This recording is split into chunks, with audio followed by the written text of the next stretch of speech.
अस्सलाम वालेकुम स्टूडेंट्स, क्या हाल है? ठीक ठाक। उम्मीद करता हूँ सारे स्टूडेंट्स बिल्कुल ठीक ठाक होंगे। आज यूनिट नंबर 4 का मैं एक और लेक्चर आप लोगों की नज़र कर रहा हूँ और ये ओवरऑल सब्जेक्ट का लेक्चर नंबर 10 है, 6th क्लास मैथ्स का। इससे पहले जो टॉपिक्स थे वो भी बहुत आसान थे और आज के ये टॉपिक्स भी बिल्कुल इजी है। ये इससे पहले आप लोग बहुत कर चुके हैं। सिंपल मल्टीप्लिकेशन और डिवीजन है। तो यहाँ पर जो 4.3.7 सेक्शन है वहाँ पे है मल्टीप्लिकेशन ऑफ इंटीजर्स। इससे पहले मैं लेक्चर में मैं ये इंटीजर का डेफिनेशन दे चुका हूँ। सबसे पहले ये रूल्स सीखना बहुत ज़रूरी है और ये रूल आप लोग इससे पहले क्लासेस में देख चुके हैं और अगर किसी ने थोड़ा भी पढ़ा है तो उनकी समझ में ये आ रही होगी कि ये क्या है। तो जब हम प्लस को प्लस के साथ मल्टीप्लाई करते हैं तो वो हमें एडिशन देगा, यानी प्लस का साइन देगा। और जब प्लस का साइन माइनस से मल्टीप्लाई करेंगे तो माइनस का साइन आएगा। और इसी तरह जब माइनस को प्लस से मल्टीप्लाई करेंगे तो माइनस आएगा और जब माइनस को माइनस से मल्टीप्लाई करेंगे तो वो प्लस आएगा। इन बातों को याद करने के लिए मैं एक ट्रिक बताता हूँ। अगर आप लोगों से भूल जाते हैं कि कौन सा साइन आएगा तो ये प्लस को यहाँ पर आप अपना दोस्त कंसीडर कर लें कि ये जो है वो आपका दोस्त है और माइनस को अपना दुश्मन कंसीडर कीजिए।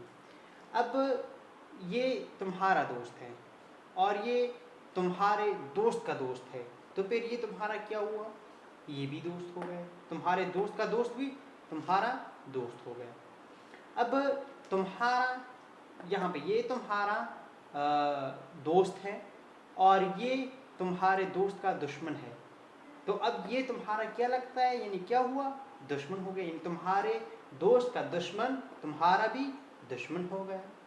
अब तुम्हारे दुश्मन का दोस्त तुम्हारा दुश्मन हो गया। ये दुश्मन है और ये तुम्हारे दुश्मन का क्या है? दोस्त है।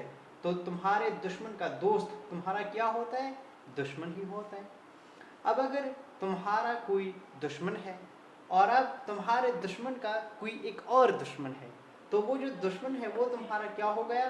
दोस्त होता है। ये तो नॉर्मली हम डेली लाइफ में देखते रहते हैं कि एक तुम्हारा दुश्मन है और तुम्हारे दुश्मन का जो दुश्मन होता है वो फिर तुम्हारा दोस्त होता है। अगर इस तरह आप लोग ये सीख जाएंगे तो ये बहुत आसानी के साथ फिर सीख जाएंगे और कभी नहीं भूलेंगे। हाँ, तो इसके बाद एग्जाम्पल्स इसी के बेस पे मैंने यहाँ पे लिखी है। फर्स्ट एग्जाम्पल है 4 मल्टीप्लाई बाय 5 मल्टीप्लाई बाय 4, दोनों के साथ प्लस का साइन है। और यहाँ सेकंड एग्जाम्पल में प्लस और माइनस का साइन है 6 और 3 के साथ। तो ये बिल्कुल सिंपल से क्वेश्चन है। यहाँ पे क्या है? यहाँ पे ये है प्लस मल्टीप्लाई बाय प्लस 4। यहाँ पे वर्टिकली भी लिख सकते हैं। तो पहले सिंपली ये करो 4 5 20 और प्लस मल्टीप्लाई बाय प्लस, यानी तुम्हारा दुश्मन है और दोस्त है और ये तुम्हारे दोस्त का दोस्त है तो ये भी तुम्हारा दोस्त है। यानी मतलब addition multiply by addition give us addition. तो ये इसका आंसर है। अब इसी तरह से ये जो दूसरा है कि 6 मल्टीप्लाई बाय -3, तो ये भी 6 3 18 और माइनस मल्टीप्लाई बाय प्लस और प्लस मल्टीप्लाई बाय माइनस हमें माइनस देता है। तो ये इसका आंसर है। और इसी बेस पे यहाँ पे जो एक्सरसाइज है 4.2 बल्कि 4.3, तो उसमें बिल्कुल इसी पे क्वेश्चन है। ये क्वेश्चन भी ऐसा नहीं है कि आप लोग नहीं कर पाएंगे अगर ये आप लोगों की समझ में आ गया हो तो। अब सेकेंडली ये जो डिवीजन ऑफ इंटीजर्स है ये भी आप लोग बहुत कर चुके हैं और ये जो रूल्स फॉर डिवीजन है ये बिल्कुल इसी तरह है, सिर्फ जस्ट साइन यहाँ पे मल्टीप्लिकेशन है और यहाँ पे डिवीजन है।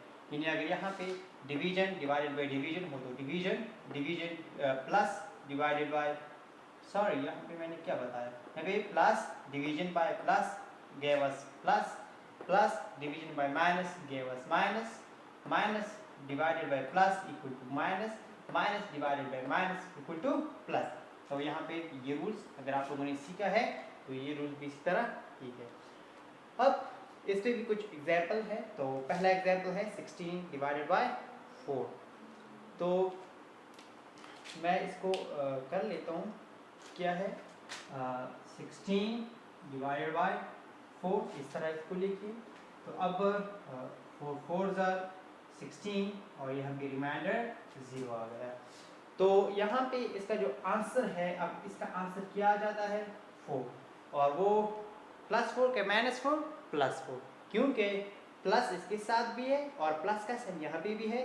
तो plus divided by plus equal to plus, यहाँ पे +4 आएगा। अब जो नेक्स्ट है वहाँ पे है कि -8 डिवाइडेड बाय 2। तो अब यहाँ पे 2 4 ज़ा 8, और यहाँ पे अब क्या आ जाएगा, यहाँ पे 4 तो आ जाता है, लेकिन ये +4 आ जाएगा का -4 आ जाएगा। यहाँ पे आ जाएगा -4, क्योंकि यहाँ से भी हमें पता चल सकता है कि -8 है और +2 है, तो माइनस और प्लस के साथ माइनस आ जाता है। लेकिन वैसे भी यहाँ पे अगर आप लोग जनरली भी देख लें तो यहाँ पर हमको जो है वो -8 दरकार है, यानी 2 के साथ मैं कौन सी चीज़ मल्टीप्लाई करूँ कि वो हमें -8 दे दी, तो वो -4 ही है। अगर हम इसको मल्टीप्लाई करें तो यहाँ पे हमें क्या देगा, -8 देगा, और जब -8 देगा तो यहाँ पे फिर माइनस में हमारे साथ जो है वो साइन चेंज हो जाते हैं, और जब ये नीचे वाला साइन चेंज हो जाए तो ये प्लस बन जाता है, और जब ये प्लस बन जाए तो माइनस प्लस यहाँ पे माइनस हो जाएगा और इसका आंसर 0 आ जाएगा।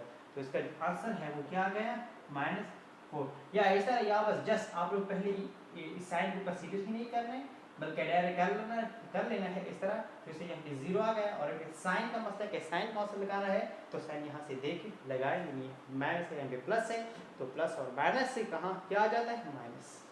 अब इसी तरह से यहाँ पे है 5 डिवाइडेड बाय -5, यानी 5 डिवाइडेड बाय -5, तो -5। अब यहाँ पर जस्ट साइन का ख्याल नहीं रखना है, बल्कि इसके बगैर ही पहले करना है।